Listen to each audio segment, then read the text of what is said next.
Welcome back for the continuation of active and passive immunity and vaccination.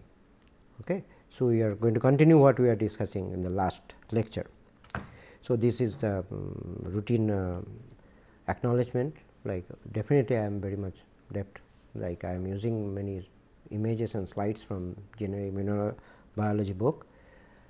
And in continuation, like what we have already discussed, like vaccine can be based on attenuated pathogens or material from killed organism. Okay. So, whichever is possible, whichever is available, depending on that, and advantage disadvantage that will come, like both have them has a problem. But before going to that, what I would like to say is, even that we know there is so much vaccine, it is so simple to discuss, like you kill the virus or make attenuated or whole organism or subunit vaccine, make it, do the primary injection. So, body will give the protection. No, it is not that simple, because the organisms are even smarter than that. Okay. So, they can somehow bypass the immune system in such a way the vaccine does not work. Okay. So, everybody is, particularly this year when I am taking this course, this year whole world is under pandemic of COVID-19, and all over the world is trying to develop vaccines. Okay. Not only that, COVID-19 is a very recent outbreak, but before that the old aged disease like malaria. You see the right hand side, what we are showing here in this table, this is the name of the disease and this is the estimated annual mortality rate. Okay. You see the malaria, there are almost 6,18,000. Schistosomiasis, not much, but it is a very painful disease. Intestinal worm, very little, but childs are suffering for that. Tuberculosis, 9,34,000. Diarrheal disease, okay, it is 14,97,000, so almost 15 lakhs.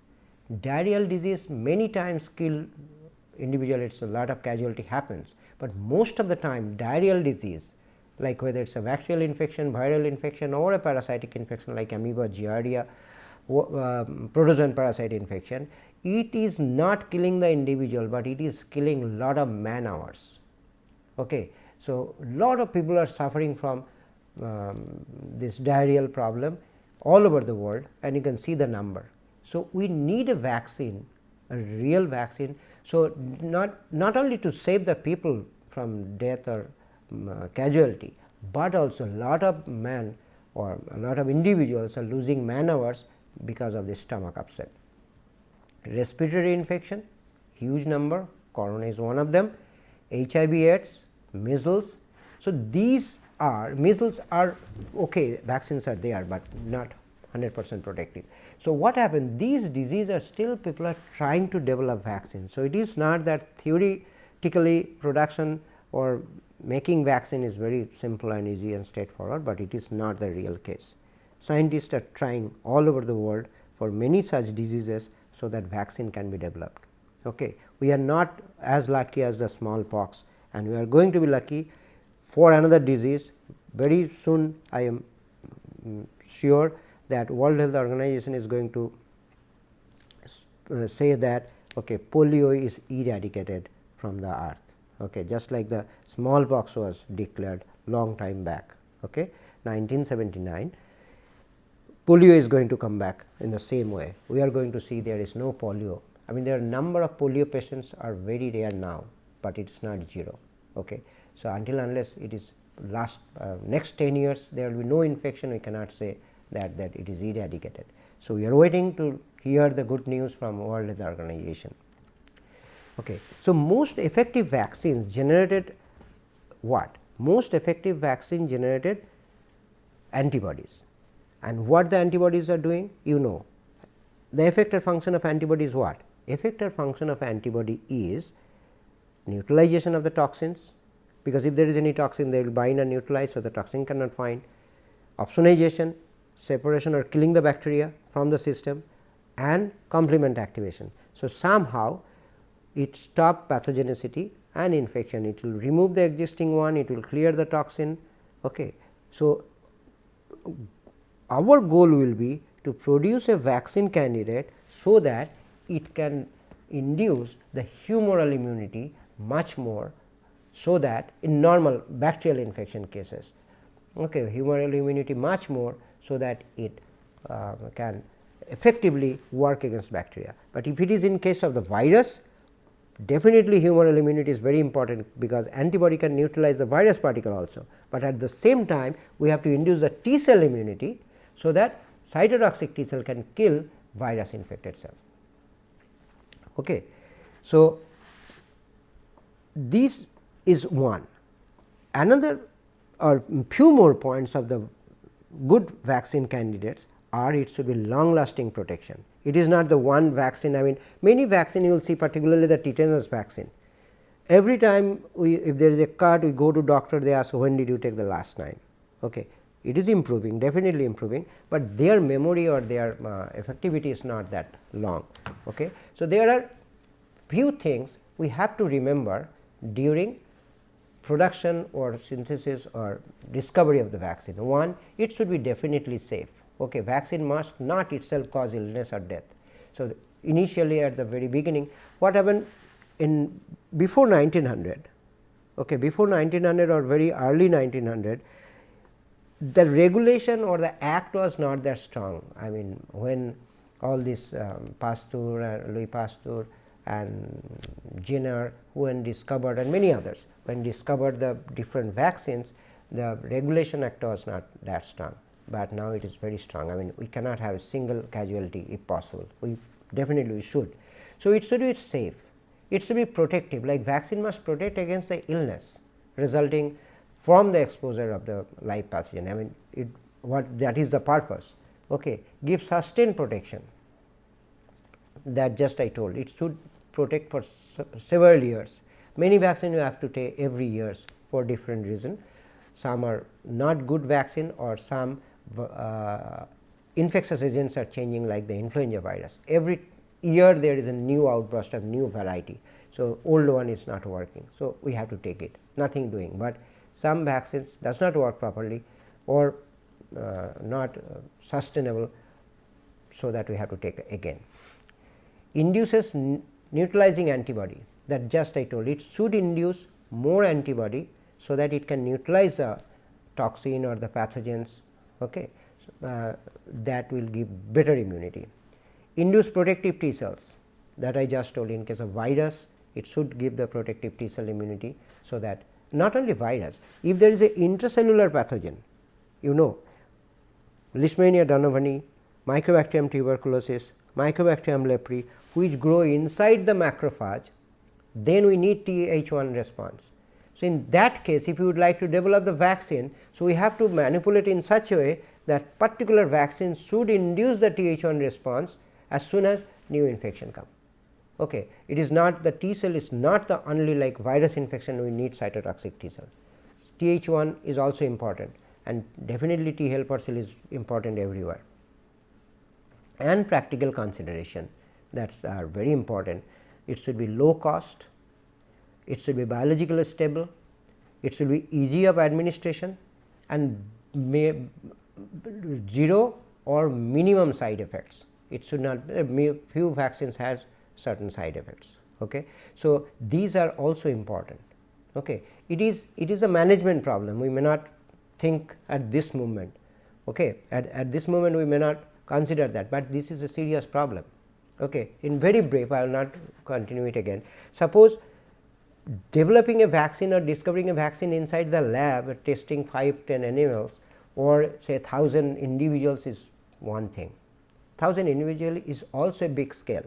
But when you see the total population, like in this moment, at the present time, like whole world is affected with coronavirus or the COVID-19. So, if we develop vaccine, it is not like 1-2,000 people, everybody needs to have it. So, first thing is identification, development, the research part, then you have to produce that much amount of the product, so that you can distribute. Not only that, from the production site to the extreme corner of the country, like where there is no maybe good electricity or may not have good roads to reach there. So, their stability, and most of the time vaccine is as a protein or the organism, it should be in the cold. Okay. Many parts of the country or many parts of the world there is no electricity, and even electricity is there no guarantee like how long it will stay. So, the maintenance is very, very important, and if the vaccine is not maintained throughout their life properly, it lost its activity. So, even immunization, you may think okay, the vaccine is administered, but it will not do its own job. So, that production, supply chain management, use, everything is important. Second, easy of administration, which is very, very important thing. Okay. Why it is important? Because many times we see that vaccine is administered by injection. Okay. Even it is simple injection is also its not cost effective. You need a syringe, you need a needle, you need some alcohol, and you need an expert hand. Okay. It is not, if it is oral or a nasal, okay, you take just 1 or 2 drop, anyone can do that. You can train how to do this in 5 minutes, but training or giving the training to someone how to inject, if it is muscular, it is fine. Many way you can do it, administer the vaccine candidate. It may be intramuscular, intravenous, subcutaneous, peritoneal, oral or nasal. So, best is definitely oral or nasal. Intravenous is more critical, it takes a lot of time, and the person who is going to give the intravenous injection need to have real good training. Okay. So, development of a vaccine, this route of administration is also important. Okay. And route of administration is important for another reason. Route of administration is important for another reason. So, let me talk this one, I will come in continuation of this. Live attenuated viral vaccines are more potent than killed vaccine. Why? Because killed vaccine, I mean how the virus immunity grows. You remember, again I am repeating, and that is how this is come, the knowledge of immunology is little bit required. Virus grow inside the cell, viral antigen is presented by MHC1, which is recognized by the T cell, right. So, now if you inject the dead cell or dead virus, what will happen? That will be recognized by an B cell, it is fine, but T cell will, how the T cell will recognize, because that virus is not going to grow inside, they are not going to grow in any antigen. So, there will be no MHC1 presentation, no T cell cytotoxic T cell activation. So, half of the immunity is closed, right. Am I clear? So, heat killed virus is not going to produce any or synthesize any protein. If they do not synthesize any protein, no more antigen presentation and by MHC1. So, if MHC1 is not doing that, cytotoxic T cell activation is not happening. The antibody production is fine, right. So, half of the immune system is not working against that. So, any cytotoxic T cell memory is not going to be there, but in just in other case like the live attenuated virus, what will happen? The live attenuated virus, in that case they cannot make the disease, but they can activate the immune system, because they will go inside, they will grow and produce the protein, do the MHC1 presentation, and rest of the thing will be okay. Only difference, they are not causing the pathogenicity or the manifestation of the disease. So, that way heat killed is more safe, definitely more safe than the attenuated, because there is always a chance to come back if there is a natural mutation, but it is not that effective. Same way, route of administration is also important. I am giving the example similarly. Suppose one particular virus infects through nasal infection. Now, this time again I am taking the situation of the current situation like the coronavirus, whether it is not necessarily COVID-19, SARS, MERS, influenza virus, what they are doing? They infect through nose, right. So, all immune system is going to see them in lung or other respiratory region first. But if you make a coronavirus or the SARS or the influenza virus surface protein, purify, make a subunit protein and inject into muscle, so natural path is disturbed. So, whatever the immune system is supposed to do in case of virus which infect lung, and if the protein is seen in muscle, that will not give the real or cannot mimic the real situation. So, that way the administration route is important. Okay. Some bacteria, say Salmonella, or they are in the throat, and some bacteria cause disease in the alimentary canal. Okay. So, if you inject that protein into muscle, so the protection of the alimentary canal, which we need the IgA mostly, because that is the only one secret. So, that response is not going to happen. So, if you show the immune system the real basic, what we are doing actually, we are trying to mimicking the whole system as if some natural infection happened. Natural infection will not happen by through injection and needle in the muscle, most of them, right. So, live attenuated virus and the natural path of administration is always better. Okay. But this is not always possible. It is and definitely the oral administration is easier, that we just discussed. I am not talking about that, but biologically or in point of immunological point of view, live attenuated virus and real route of infection, if that can be done, is best.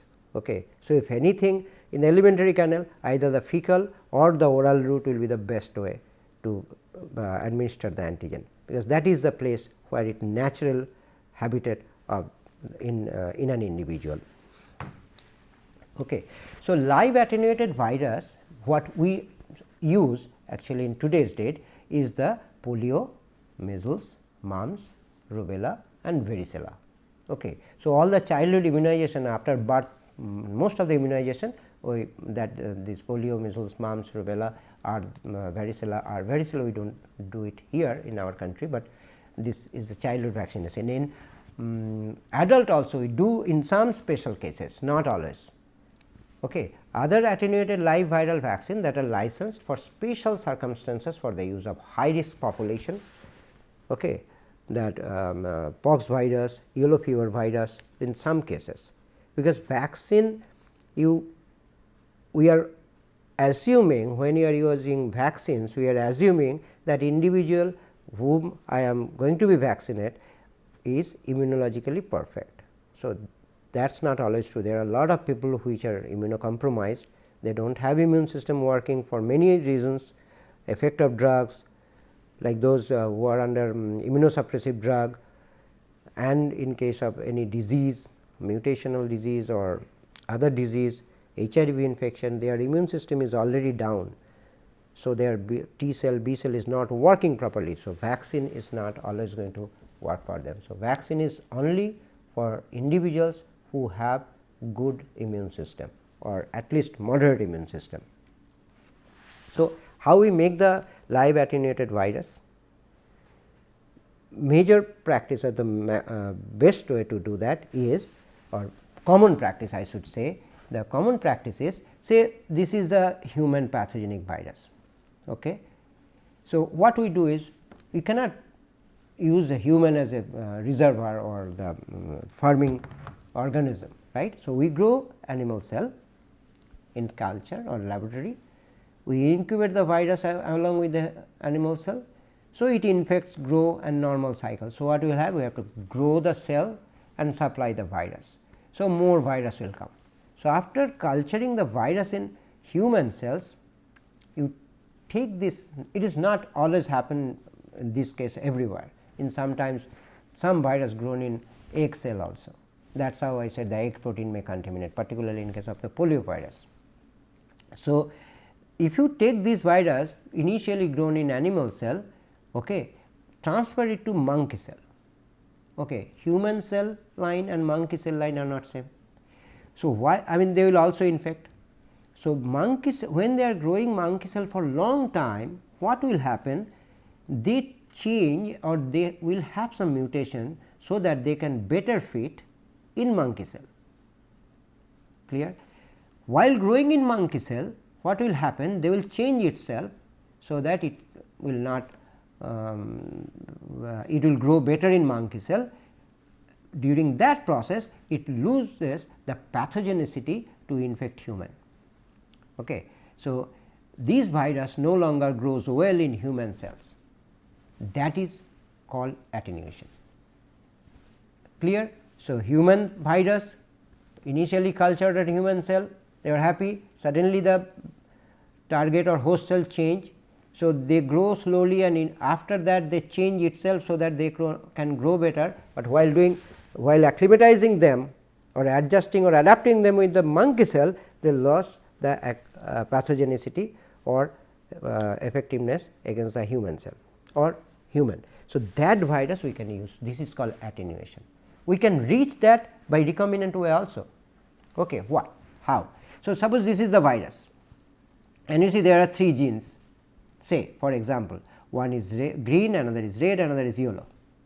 Okay. So, just to simplify the whole thing. So, 3 color, 3 genes are there. So, in recombinant way, RDNA technology, what we can do is we can modify the red part. You see red is one of the surface antigen, okay. Say suppose by which it infects or attach to the human cells. Clear?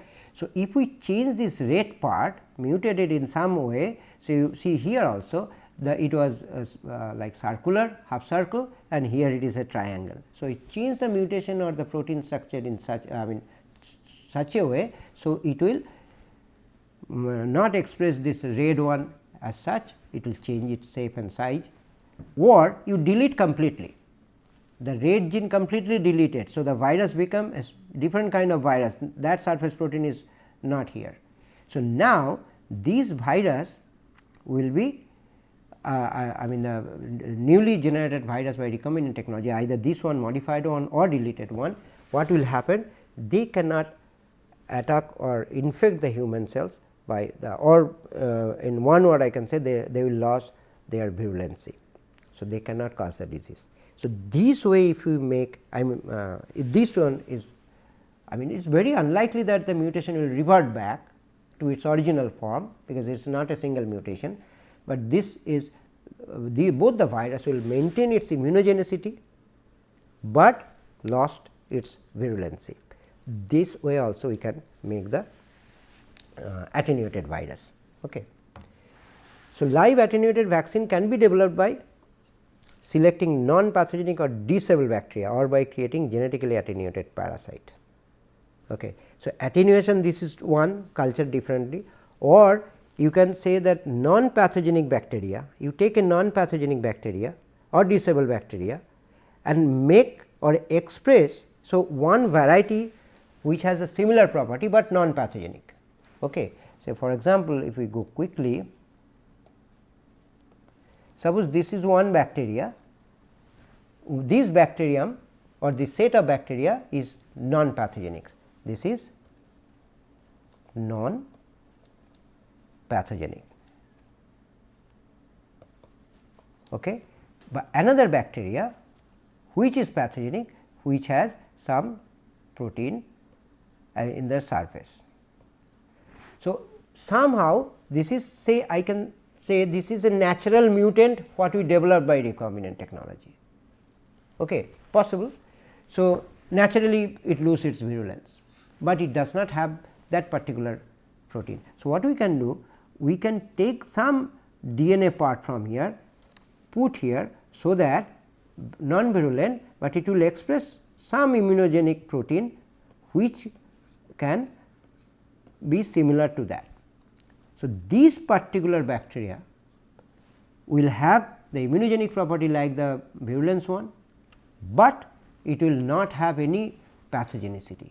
That can also be used as a live and attenuated person. Okay.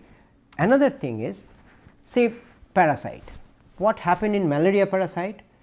One of their life cycle, they grow in the saliva of the mosquito. From there, the saliva of the mosquito, when the mosquito bite, there is a form called sporozoid. That sporozoid come, the wild type version what happened? first they go to liver. Okay. It is a very interesting life cycle. So, any of you are interested further, go and read the malaria parasite life cycle. It is very interesting, but here it is very brief. Okay. So, hepatocyte to liver and liver stage, and then it make the merozoites, and that merozoite come out to the blood and started infecting the RBC. Clear? So, now what happened by genetically an attenuated virus. So, it can be induced by mutations, single mutation or double mutation. What happened? This is the mutation is given, this is a single mutation, this is a double mutation. What happened? By this mutation in two different genes, the sporozoite lose its effectivity to grow inside the hepatocyte. Okay. So, they enter, but they cannot grow or continue their life cycle. What will happen? So, the sporozoite will remain same, and this particular cannot grow and proceed further. So, no disease. Same way, single one, it will go little more, it will go up to the liver stage, but cannot proceed further. So, this is also a process by which we can make the attenuation. Okay. So, that the organism is exactly same, but one or two gene change their life cycle or the cell cycle here, because it is a single cell. So, that they cannot proceed for cause the disease, but can be used as vaccination or immunization. That is very this progress is coming up, and this is people are trying, or the scientists are trying to develop this way. There are many other problems in parasite. That is why there is so far today, till to date, there is no vaccine available commercially or approved vaccine against any parasitic disease, not only malaria. No parasitic disease vaccine like malaria, trypanosome, giardia, amoeba, trichomonas, whatever, toxoplasma, any protozoan parasite you name, no vaccine is developed. So, that means they are even much smarter than us or our immune system. Okay. The route of vaccination is an important determinant of success, that I already discussed like why it is, because original route of infection, if we can follow, that is the best. Okay. Otherwise, definitely there is some time we cannot do that. So, we have to take, because something is always better than nothing. So, that way we can have without any alternative, we do some other alternative route, but best is the natural path by which it infects. This Bordetella pertussis vaccination illustrates the importance of the perceived safety of vaccine. This is what? This is the organism, this is a bacteria called whooping cough. Okay. Why this line is there? People realize, people understand that vaccine is very important. What we can understand now, okay, when I am giving the lecture in 2020, we know a lot about the immunology, we know a lot about the medical science, vaccination, immunization, but if you go back only 50, 60, 70 years, people were not aware of immune system much. Okay. Antibody developed, discovered, MHC discovered in 1958 only. Okay. The first MHC was reported. People had idea something is there, but what is that, nobody knows. In 98 or 99, I do not remember correctly, the MHC1 structure was determined first. So, immunology is that way still in infancy. So, immune system or immunology and even vaccination, neither the scientists nor the general people were very much aware. So, people were scared about whether they should get because that time the subunit vaccine or all the modern generation vaccine system or technique was not there. Most of the time the live vaccine, right, or attenuated by chance. So, first one is the polio in that history. So, polio vaccine. So, people did not trust on them. So, everybody was skeptical about if I take what will happen. But something if disease happen normally that nothing doing, but I can't help, but knowingly or purposefully I am injecting the pathogenic organism in my body, people are very cautious about it. Okay. But this discovery of this whooping cough, before this vaccination, a lot of people or child used to die. But when these vaccinations start in the childhood, I mean not every country accepted at the very beginning, particularly in case of Japan, what happened, it started in 1972, okay, just 60, not I mean say 50 years back, okay, and in child at the age of 3 months. What happened in 1975, one child died, and as a result Japan government stopped this vaccination. Okay. They said, okay, no, we should not give them that early, it should be a adult age. So, they started again at the age of 5 years of age of the kid. So, as soon as they stop this in the childhood, the mortality rate increase again. So, then they realize, no, maybe 1 or 2 some sporadic case may happen, this may be for something else. So, they bring it back. So, this particular vaccine, I mean the whooping cough vaccine or the borderline pertussis vaccine actually tells the whole world that vaccination is very, very important. Until unless you immunize your child, wait for the natural infection and get them immunity, it is not a wise decision. Okay. So, now I will stop here, I will continue the same topic and same storytelling episode in next class. Okay. Till then, bye.